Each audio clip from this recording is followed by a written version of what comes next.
ABVP एक independent student organisation है। तो स्टूडेंट की प्रॉब्लम्स को लेके भारत को नेशन रिबिल्ड के लिए वो काम करते हैं। जेएनयू को टुकड़ा टुकड़ा बनाने के लिए ये टुकड़ा टुकड़ा गैंग प्रयास किया था, वो ड्रीम ही रह गया और आगे भी वो नहीं होगा। लेफ्ट का इतिहास ही यही है कि नैरेटिव फैलाना है, क्लिक होगा तो ठीक है, नहीं क्लिक होगा तो दूसरे तरीके से। तो इतिहास में लेफ्ट ने जेएनयू की धरती पे महिषासुर दिवस बनाया था और उसको बोलता है कि हम प्रोग्रेसिव भारतीय विद्यार्थी परिषद हमेशा राष्ट्रवादी के लिए, नेशन के लिए, नेशन रिबिल्ड के लिए काम कर रहा है और अभी भी कर रहे हैं और आगे भी वही काम।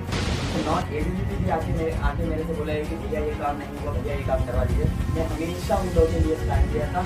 अगर एबीवीपी जीत के ऑर्गेनाइजेशन अगर स्टूडेंट यूनियन में आएगा तो उस समय आइडियोलॉजी का बात नहीं है, स्टूडेंट सेंट्रिक प्रॉब्लम्स को सोल्यूशन तक लेके जाना, ये हमारा मेन मोटिव है।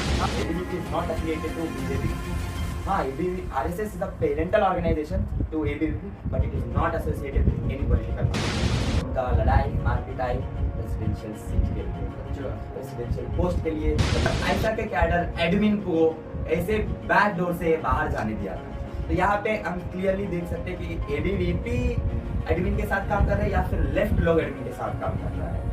जेएनयू को बाहर रह के देखने से अच्छा जेएनयू के अंदर आके आप देखिए कि चीज़ें क्या हो रही है, चीज़ें कैसे चल रहा है और चीज़ें किस वजह से वो बदल रहा है। कि आप लाल सलाम बोलो बनने आपको मार्क्स नहीं मिलेंगे, अब लाल सलाम बोलो बनने आपको हमें फेल करेंगे, अब लाल सलाम नहीं बोलेंगे आपको लाइफ नहीं मिलेगी। शुरू है कि इस बार जेएनयू के छुट्टी से भगवान लगा। नमस्कार, स्वागत है आप सभी का संदेश संगम चैनल में। मैं हूं अंजेश कुमार।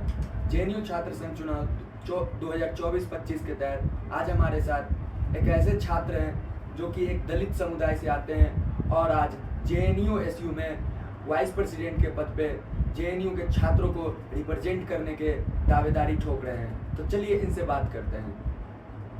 निट्टू जी, सबसे पहले आप अपना परिचय दीजिए। मैं Nittu Gautam, school of computer and system sciences से मेरा अभी PhD चल रहा है और मैं मूलतः तेलंगाना से आता हूँ और मैं जेएनयू में एमटेक किया था 2019 to 21 और उसके बाद 2022 में मैंने PhD में एडमिशन लिया था। अभी मेरा PhD थर्ड ईयर चल रहा है और अभी मैं अखिल भारतीय विद्यार्थी परिषद की तरफ से वाइस प्रेसिडेंट की पोस्ट के लिए कंटेस्ट कर रहा हूँ ये आने वाले चुनाव। जैसे आपने बताया कि 2019 में आपने एमटेक जेएनयू से किया, तो जेएनयू में एबीवीपी का 2019 में क्या स्टैंड था? जेएनयू में एबीवीपी हो या फिर कहीं पे भी भारत में एबीवीपी का स्टैंड एक ही है। एबीवीपी का विचार भी एक ही है कि राष्ट्रवाद है, नेशनलिस्ट है और जेएनयू एबीवीपी का यही है कि अखिल भारतीय विद्यार्थी परिषद का मतलब यही है कि विद्यार्थियों को जितने भी प्रॉब्लम्स है उसको लेके संगठन करेगा, प्रोटेस्ट करेगा और प्रॉब्लम्स को सॉल्यूशन तक लेके जाएगा। वो एक संगठन, ऐसे संगठन एक ही है कि एबीवीपी है। अखिल भारतीय विद्यार्थी परिषद का विचारधारा क्या है? जैसे अभी मैंने बोला था कि अखिल भारतीय विद्यार्थी परिषद का विचारधारा यही है कि नेशनलिस्ट है और उसमें पूरा स्टूडेंट सेंट्रिक होता है। स्टूडेंट्स को कुछ भी कोई भी प्रॉब्लम्स होता है, चाहे वो एकेडमिक्स में हो या नॉन एकेडमिक्स में हो या सोसाइटी में भी हो। अभी हमारा यहाँ पे आयाम गतिविधि भी है, रचनात्मक काम भी होता है, जैसे RKM, SFD, SFS, Valmiki study circle, ऐसे तमाम आयाम गतिविधि भी होता है। इन सब चीज़ जो सोसाइटी में स्टूडेंट्स सोसाइटी को क्या कंट्रीब्यूशन दे सकता है, स्टूडेंट्स की लाइफ में एज ए स्टूडेंट एकेडमिक्स में कैसे कंट्रीब्यूशन दे सकते हैं, नेशन को क्या कंट्रीब्यूशन देगा, बस ये हमारा मेन मोटो है। जैसा आपने बताया कि एबीवीपी अखिल भारतीय विद्यार्थी परिषद है, लेकिन माइनॉरिटी छात्र कहते हैं ये अखिल भारतीय विद्यार्थी परिषद नहीं है, अखिल भारतीय हिंदू परिषद है। इस पे आप क्या कहेंगे? ये तो नरेटिव है, ऐसे लेफ्टिस्ट काफ़ी नरेटिव्स फैलाएगा, लेकिन अगर हम उन नरेटिव्स के पीछे जाएगा तो हमें वो लोग पागल बनाएगा। मैं आपको एक बात बताना चाहता हूँ। जैसे मैं जेएनयू एबीवीपी यूनिट में, मेन यूनिट में जॉइंट सेक्रेटरी हूँ और मेरे साथ जॉइंट सेक्रेटरी है शबाना जी। शिबाना जी मैनेजमेंट में पीएचडी कर रही है and she belongs to a minority community. और एक और बात मैं बोलना चाहता हूँ, अभी जैसे मैं वाइस प्रेसिडेंट के लिए कंटेस्ट कर रहा हूँ, स्कूल ऑफ लैंग्वेजेस में सोहेल रजा जी जो हमारा सतलज हॉस्टल का प्रेसिडेंट है, 35 इयर्स के बाद एबीवीपी ने जीता है सतलज हॉस्टल में, वह सोहेल रजा कंटेस्ट किया है। और वही सोहेल रजा अभी काउंसलर के लिए भी कंटेस्ट कर रहा है। अब कैसे लोग बोल सकते हैं कि एबीवीपी सिर्फ हिंदू के लिए है? नहीं, ये केवल नरेटिव है। और एक बात मैं आप बोलना चाहता हूँ, रिसेंटली जब ईद हमने सेलिब्रेट किया था तो इफ्तार में हमने सेलिब्रेट किया था। और हॉस्टल में एबीवीपी ये सुनिश्चित किया कि इफ्तार में माइनॉरिटी भाई लोगों के साथ साथ हम बैठ के इफ्तार सेलिब्रेट किया है। ये सब नरेटिव है, हम उन नरेटिव के पीछे नहीं जाना है। लेकिन लेफ्ट के छात्र कहते हैं कि एबीवीपी गुंडा है, एबीवीपी मारपीट करता है, इस पे आप क्या कहेंगे? बस मैं एक ही बात बोलना चाहता हूँ कि ये सब नरेटिव फैलाता है। लेफ्ट का इतिहास ही यही है कि नरेटिव फैलाना है, अगर क्लिक होगा तो ठीक है, नहीं क्लिक होगा तो दूसरी तरीके से हम करेंगे। ये सब नरेटिव बाजी ही है। लेकिन जो फैक्ट्स अगर ग्राउंड पे आके अगर आप देखोगे कि कौन क्या करेंगे, राइट ऑर्गेनाइजेशन का आइडियोलॉजी क्या है, लेफ्ट ऑर्गेनाइजेशन का आइडियोलॉजी क्या है, और उस ऑर्गेनाइजेशन का आइडियोलॉजी के हिसाब से वो काम कर रहे हैं, या फिर वो लेफ्ट कम्युनल ऑर्गेनाइजेशंस को उनका पेरेंटल पार्टी हुई जैसे सीपीआई, सीपीएम और मार्क्सिज्म, लेनिनिज्म, उनका जो आइडियोलॉजी है वो इनहेरिटेंस करके वो गुंडागिरी करता है। ये अखिल भारतीय विद्यार्थी परिषद हमेशा राष्ट्रवाद के लिए, ये नेशन के लिए, नेशन रीबिल्ड के लिए काम करता आ रहा है और अभी भी करे और आगे भी वही काम करेगा। जैसे आपने बताया कि लेफ्ट राइट की यहाँ पे लड़ाई होती है, क्या अगर आप जीत के आते हैं, अगर कोई लेफ्ट का छात्र आपसे मदद मांगे तो क्या आप उसे मदद करिएगा, या फिर उसे कह दीजिएगा कि नहीं तुम लेफ्ट के छात्र हो, मैं तुम्हें मदद नहीं करूँगा? नहीं, जैसे मैं इसका एक एग्जांपल बोलता हूँ, last election जेयू students union election में मैं कंटेस्ट किया था काउंसलर की पद पे school of computer and system sciences का, और मैं अखिल भारतीय विद्यार्थी परिषद की तरफ से कंटेस्ट किया था और मैं जीता हुआ काउंसलर हूँ। और मैं जीतने से पहले ही मेरा ये है कि ये एबीवीपी का है, ये नॉन एबीवीपी का है। जैसे मैं जीत गया तो सब लोग मेरे लिए एक जैसे ही है। अगर नॉन एबीवीपी भी आके मेरे से बोला है कि भैया ये काम नहीं हुआ, भैया ये काम करवा लीजिए, मैं हमेशा उन लोगों के लिए स्टैंड लिया था। जैसे वो लेफ्ट नॉन एबीवीपी खुद वो मेरा काम को लेके वो खुद प्रेरित होके मेरे से आज के दिन ऐसे बात कर रहे हैं कि भैया हमने इतना नरेटिव सुना था कि एबीवीपी में ऐसा होता है, एबीवीपी में वैसा होता, लेकिन आपको देख के हमको पता चला कि ये सब नरेटिव है भैया हमको इतना महसूस हुआ कि आपको देख के, आपका बिहेवियर को देख के, जीतने के बाद जैसे आप हमको रिस्पॉन्स कर रहे, वो रिस्पॉन्स को देख के हमें इतना अच्छा लगा था कि जितने भी हमने नरेटिव्स जो लोग फैला रहे उसको सुन के हमें लगा कि वो सब नरेटिव्स ही है, उसमें कोई सच्चाई नहीं है, वो सब मिथ है। भैया हमको बहुत अच्छा लगा। ये नॉन एबीवीपी लोगों का शब्द है। मतलब आपका कहना है कि लेफ्ट राइट अलग की बात है, पहले छात्र के मुद्दों पे बात होनी चाहिए। बिल्कुल लेफ्ट राइट विचारधारा होता है, लेफ्ट राइट आइडियोलॉजी होता है। रही बात अगर एबीवीपी जीत के ऑर्गेनाइजेशन अगर स्टूडेंट यूनियन में आएगा तो उस समय आइडियोलॉजी का बात नहीं है, स्टूडेंट सेंट्रिक प्रॉब्लम्स को सॉल्यूशंस तक लेके जाना, ये हमारा मेन मोटो होगा। हाँ, आइडियोलॉजी जाएगा पैरेलली, लेकिन when it comes to the student issues, we treat each and every student equally and we consider each and every problems of the students. क्या 2024-25 के चुनाव में लेफ्ट का किला भेद पाएगी एबीवीपी? जैसे पिछले 10-12 साल से वो गठबंधन बन के कंटेस्ट कर रहा है, जैसे आईसा, एसएफआई, डीएसएफ और एएसएफ, जैसे पिछले साल तक ये 4 लेफ्ट ऑर्गेनाइजेशन गठबंधन में कंटेस्ट किया था। लेकिन अभी हम देख रहे हैं इनके बीच में डिस्टर्बेंसेस, लड़ाई, मार पिटाई इसलिए हुआ है कि उनका आइडियोलॉजी एक ही है, लेकिन उनके आइडियोलॉजी पे वो लोग काम नहीं कर रहे। उनका लड़ाई, मार पिटाई प्रेसिडेंशियल सीट के लिए, अच्छा। प्रेसिडेंशियल पोस्ट के लिए। कभी ऐसा बोलेंगे कि प्रेसिडेंट के लिए इस बार हम लड़ेंगे, कभी एसएफआई बोलेंगे कि पिछली बार ऐसा को दिया, इस बार हमें मौका दीजिए। तो इसकी वजह से, सिर्फ प्रेसिडेंशियल पोस्ट की वजह से लेफ्ट में बट गया, और 2 लेफ्ट यूनियन अभी इस बार आने वाले चुनाव में आ रहा है, जैसे आयशा और डीएसएफ साथ में लड़ रहे हैं, और एसएफआई, एआईएसएफ, पीएसए और स्पेशली बापसा भी इन लेफ्ट लोगों के साथ मिलकर कंटेस्ट कर रही है आने वाले चुनाव। मतलब इस चीज से एबीवीपी को फायदा होने वाला है। एबीवीपी को इस चीज से फायदा होगा नहीं होगा इसको ज्यादा हम कंसिडर ही नहीं करते। यहाँ पे आपको देखने का मौका, मतलब आपको यहाँ एक चीज देखना है, छात्र के लिए नहीं लड़ रहे हैं, वो खुद के सीट एग्जैक्टली वो लड़ाई लड़ रहे जरूर, हाँ। लेकिन छात्र मुद्दे पे नहीं लड़ रहे, वो आपस में लड़ रहे। और वो लड़ाई लड़ रहे जरूर, लेकिन आपस में किस लिए? सिर्फ प्रेसिडेंशियल पोस्ट के लिए। Yes. लेफ्ट वाले कहते हैं कि जब से एबीवीपी मजबूत हुई है इस कैंपस में, तब से हिंसा बढ़ गई है।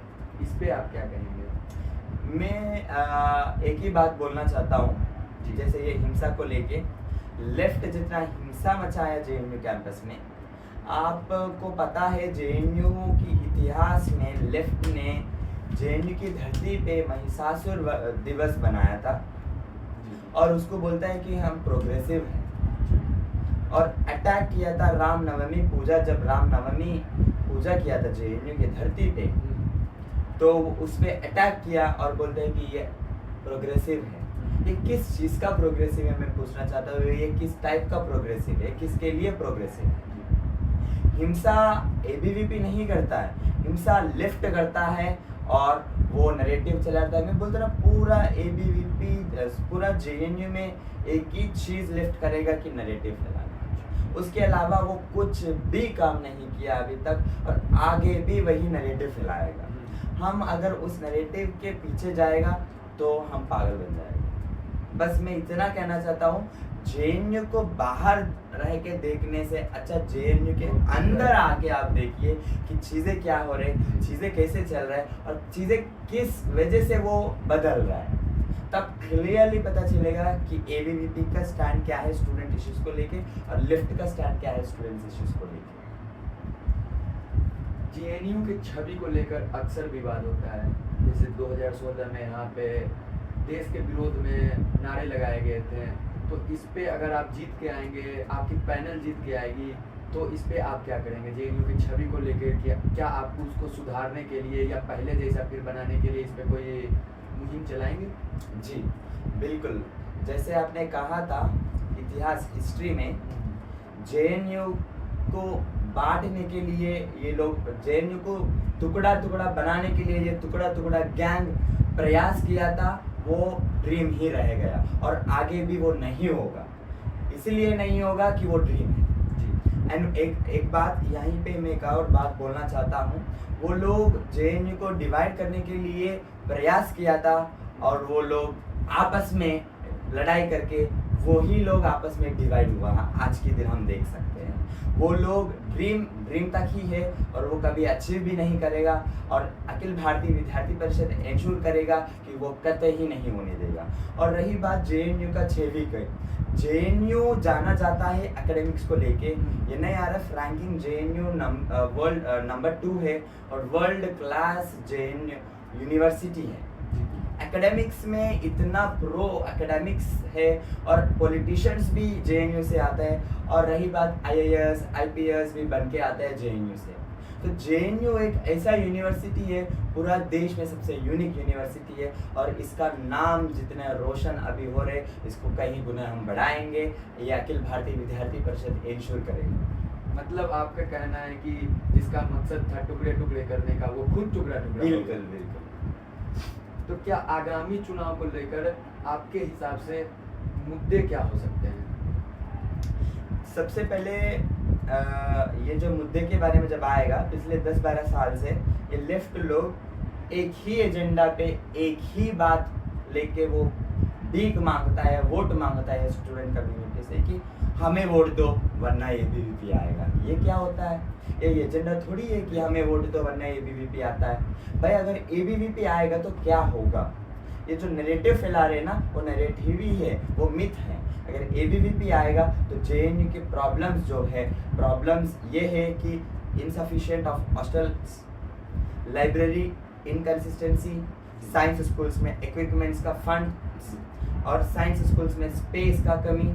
जैसे हम देख सकते हैं कि SSS1, SSS2, SSS3, SL1, SL2 और SIS1, SIS2 बिल्डिंग्स हैं, लेकिन अभी तक एक भी साइंसेस बिल्डिंग 2 जैसे SCSS2, SCIS2 यानी कि मतलब कोई भी साइंसेस बिल्डिंग 2 नहीं है।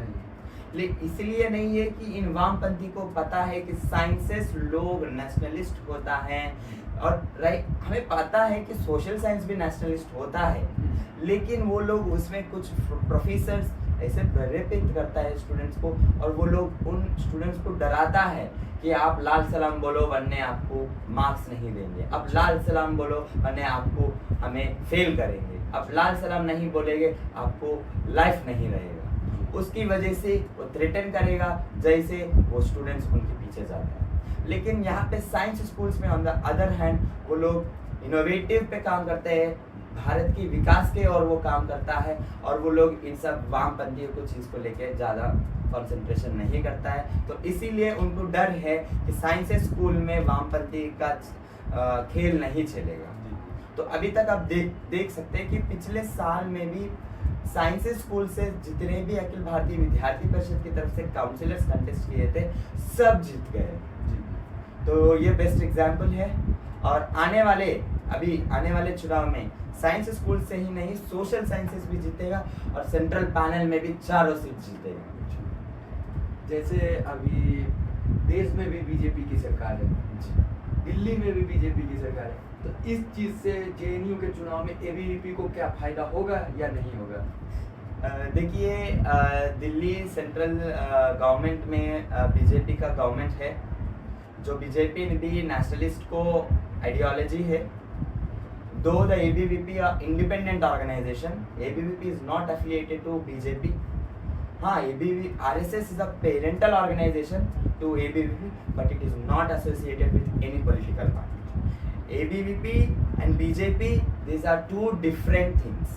BJP एक पार्टी है जो सोसाइटी में हम नेशनलिस्ट को लेके वो काम करते हैं, लेकिन ABVP एक इंडिपेंडेंट स्टूडेंट ऑर्गेनाइजेशन है, और स्टूडेंट की प्रॉब्लम्स को लेके भारत को नेशन रिबिल्ड के लिए वो काम करते हैं। तो यहाँ रही बात, आपने बोला कि सेंट्रल में भी बीजेपी आया है, जो हमारा विचारधारा और उनका विचारधारा सेम है, और गवर्नमेंट दिल्ली गवर्नमेंट में भी बीजेपी जीता है, और हमें 100% श्योरिटी है कि इस बार जेएनयू की धरती पे भगवा लहराने ही वाले हैं। जैसे हमेशा ये लेफ्ट वाले दावा करते हैं कि जेएनयू प्रशासन जो है, वीसी जो है आरएसएस की है, इस चीज़ से जेएनयू के चुनाव में एबीवीपी को क्या फायदा होता है? देखिए, अगर जेएनयू एडमिन जो है, अगर एबीवीपी के साथ मिलके काम कर रहे हैं, अगर ऐसे मान लीजिए, अगर ऐसे बात है, तो एबीवीपी के कार्यकर्ता प्रोटेस्ट किया था जब स्टूडेंट्स का प्रॉब्लम्स जैसे JRF टाइमली नहीं आता है, हॉस्टल अलोकेशन नहीं होता है, जब बरक कंस्ट्रक्शन होके 3-4 साल हुआ है, उसके बाद भी उसका अलोकेशन नहीं हुआ है, उसके लिए प्रोटेस्ट करता है, और तमाम मुद्दों को लेके प्रोटेस्ट किया है। तो जेएनयू एबीवीपी स्टूडेंट्स कार्यकर्ताओं पे यही एडमिन फाइन डाला है, 33 स्टूडेंट्स पे फाइन था। अगर एडमिन जेएनयू के साथ है तो 32 स्टूडेंट्स को ये फाइन कैसे डालेगा? और on the same other hand ये आइसा के कैडर जो एक्स प्रेसिडेंट है, तो उन्होंने last time Barak hostel allocations को लेके प्रोटेस्ट किया था DOS में। बापसा, आइसा, SFI और AASF, ये गठबंधन, और आइसा के कैडर एडमिन को ऐसे बैक डोर से बाहर जाने दिया था। तो यहाँ पे हम क्लियरली देख सकते हैं कि एबीवीपी एडमिन के साथ काम कर रहे हैं या फिर लेफ्ट लोग एडमिन के साथ काम कर रहा है। तो यहाँ पे क्लियर चीज़ है कि एडमिन एबीवीपी के साथ नहीं है, एडमिन इन लाल लंगूर के साथ है, एडमिन इन कम्युनिस्ट पार्टी के लोगों के साथ है। तो यहाँ पे एबीवीपी के साथ बस स्टूडेंट्स हैं, स्टूडेंट कम्युनिटी है, लेकिन ये लाल लंगूर के साथ जेएनयू प्रशासन है। तो आगे आप राजनीति में जाना चाहते हैं या फिर एकेडमिया में ही रहेंगे? जैसे अखिल भारतीय विद्यार्थी परिषद एक स्टूडेंट एक्टिविज्म ऑर्गेनाइजेशन है, स्टूडेंट्स इश्यूज को लेके काम करेगा। अभी तो फिलहाल मैं अखिल भारतीय विद्यार्थी परिषद का कार्य करता हूँ, तो इसी दृष्टि को लेके मैं स्टूडेंट्स प्रॉब्लम्स को सॉल्व करने के लिए कोशिश करूँगा, और साथ साथ सोसाइटी में भी जितना हमारे लिए हमारा तरफ से सोसाइटी को जितने भी हम सेवा करने के लिए मौका मिलेगा हम जरूर करेंगे और हमेशा रहेंगे। इस वीडियो के माध्यम से आप जेएनयू के छात्रों को क्या कहेंगे? बस मैं जेएनयू के स्टूडेंट्स को एक ही बात बोलना चाहता हूँ कि पिछले 10-12 साल से लेफ्ट ऑर्गेनाइजेशंस गठबंधन बन के कंटेस्ट किया था इलेक्शंस में, इसलिए किया था कि उनको डर है कि अकेला एबीवीपी आ रहा है और 17 ऑर्गेनाइजेशंस गठबंधन बन के कंटेस्ट कर रहे हैं, और उन लोगों को डर है कि एबीवीपी जीत के आएगा तो हमारा कोई अस्तित्व नहीं बचेगा। और दोस्तों मैं एक बात बोलना चाहता हूँ, वो वक्त आ गया है, अभी जेएनयू में भगवा लहराने का समय आ गया है। 25 को इलेक्शंस है और 27 और 28 तक रिजल्ट आएगा, और उसी दिन वैसे जेएनयू में भगवा लहराया था और भगवा ही लहराएगा। और जेएनयू स्टूडेंट्स को मैं एक अपील करना चाहता हूँ कि कैंपस में लेफ्ट लोग जेएनयू स्टूडेंट कम्युनिटी को लेके काम नहीं कर रहे, वो प्रेसिडेंशियल सीट के लिए यहाँ पे स्टूडेंट एक्टिविज्म को लॉन्च पैड मान के वो अपना स्टेट्स पे जाके, वेस्ट बंगाल में जाके एमएलए पोस्ट के लिए कंटेस्ट करेगा, बिहार जाके एमएलए के लिए कंटेस्ट करेगा। लेकिन अखिल भारतीय विद्यार्थी परिषद के स्टूडेंट्स एक्टिविज्म किया है, वो लोग स्टूडेंट्स के बीच में ही रहा और स्टूडेंट के बीच में ही रहेगा। लेकिन लेफ्ट लोग जैसे यहाँ जीतेगा वहाँ बंगाल जाके चुनाव लड़ेगा सांसद का, और बिहार जाके वहाँ चुनाव लड़ेगा। तो ये यहाँ टारगेट यहाँ पे ये जेएनयू एसयू स्टूडेंट यूनियन नहीं है, उन लोगों का टारगेट है एमएलए सीट, उन लोगों का टारगेट है एमपी सीट। लेकिन स्टूडेंट कम्युनिटी, स्टूडेंट ऑर्गेनाइजेशंस को लेके प्रॉब्लम्स को सॉल्व करने के लिए एक ही ऑर्गेनाइजेशन है, वो अखिल भारतीय विद्यार्थी परिषद। और इस बार हम स्टूडेंट कम्युनिटी से भी हमें बहुत अच्छा रिस्पॉन्स आया है, बहुत अच्छा फीडबैक आया है कि इस बार हम 4 सीट जीतने वाले हैं और पूरा जेएनयू भगवा ही होगा। इस बातचीत को यहीं पे समाप्त करते हैं। आगे ऐसे ही राजनीति से जुड़े वीडियो को देखने के लिए आप लोग संदेश संगम को सब्सक्राइब कर लें। धन्यवाद।